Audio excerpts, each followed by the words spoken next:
আমি এখানে গানাশ দিয়ে টোটাল কেকটাকে কভার করে দিব। আসলে যারা অনেক সময় ডিজাইনে কাজ করতে চান না, তারা ইচ্ছা করলে কিন্তু এই ধরনের গানাশ দিয়ে একদম উপর নিচ পুরোটা কভার করে দিতে পারেন।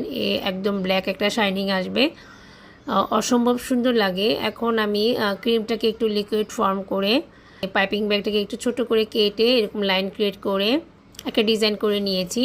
এখন আমি পুরোটা চকলেট টপার দিয়ে সাজিয়ে দিলাম, স্প্রিঙ্গেল দিয়ে দিলাম। এরকম ডিজাইনটা করতে পারেন। তো আজকে এই পর্যন্ত, আল্লাহ হাফেজ। আমি এখানে গানাশ দিয়ে টোটাল কেকটাকে কভার করে দিব।